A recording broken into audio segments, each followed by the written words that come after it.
আসসালামু আলাইকুম। সবাই কেমন আছেন? আলহামদুলিল্লাহ, আপনাদের দয়ায় আমরা সবাই ভালো আছি। চলে আসলাম নতুন আরেকটি ভিডিও নিয়ে। আজকে রান্না করবে সাদা মাঠা ফুলুলি দিয়ে। কী দিয়ে রান্না? শুধু ফুলুলি? বেগুন নাই? বেগুন আনতে পারতাম। হ্যাঁ, ফুলুলি শুধু ভালো লাগে। আজকে ফুলুলি বানাবে আপনাদের আপু। কখনো বানাই নাই, আজকে ফার্স্ট ট্রাই করব। এটাকে ভালো হয় না, এটা এখন ভালো হয় বেগুন বেগুন আনতে পারতাম। বেগুন আনতে পারতাম। ঠিক আছে, আল্লাহ ভরসা। গ্রামে পাওয়া যায় বললাম না, একবার শিখছি, ওনারে জিজ্ঞেস করছিলাম কীভাবে বানান। অনেক ফিরতে হয়, অনেক। বিসমিল্লাহ।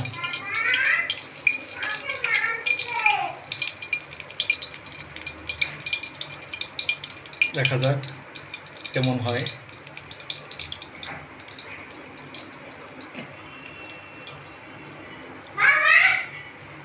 শিখে তারই তো ভালো বানানো উচিত। আমি তো শিখি নাই, ভালো আছে, আমি তো শিখি নাই। আমি তো কইলামই তোমারে এইভাবে হবে, ভালোই হবে। দেখি তো মনে হইতেছে ভালো হবে।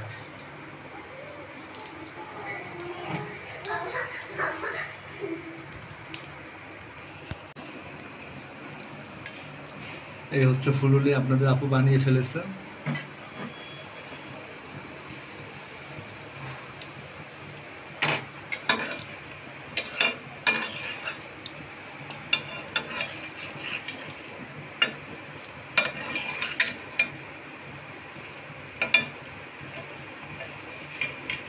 ফোন দেখবে তো বেগুন আনতে, বেগুন আনতে পারতাম, কত সুন্দর।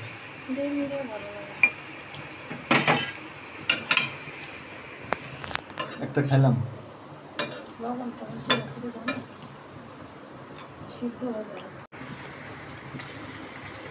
কড়াইতে তেলটা গরম করে নেবে।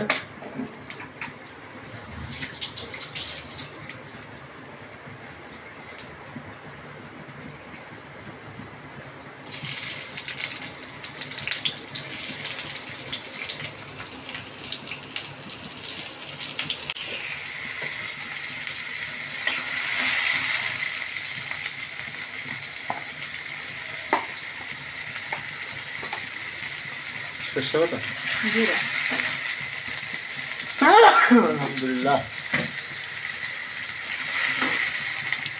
মশলা কষালে একটা সমস্যা, ঝাঁস না খেলে শেষ। না কষালে তো রান্না ভালো লাগে না।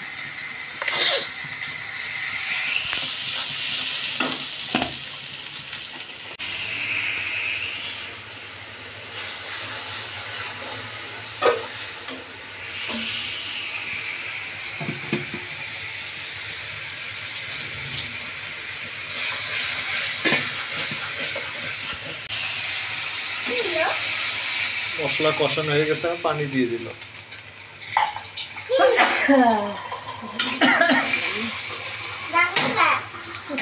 কোথায় ছিল তখন?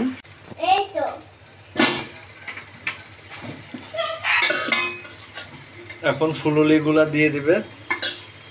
পানি বলক আসছে, এভাবে ফুলুলি দিলে সিদ্ধ হয় না, পানি ঢুকে ভালো মতো নাকি।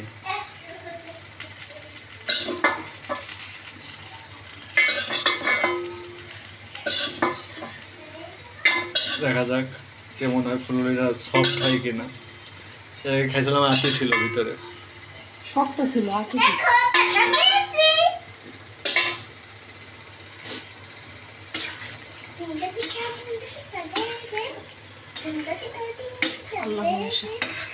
না, ভালো হবে দেখে মনে হইতেছে।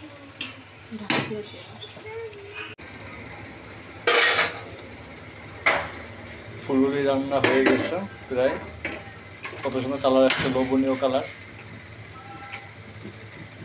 ফুলুরি রান্নাটা যদি আপনাদের ভালো লেগে থাকে, অবশ্যই লাইক, কমেন্ট, সাবস্ক্রাইব করে আমাদের পাশে থাকবেন।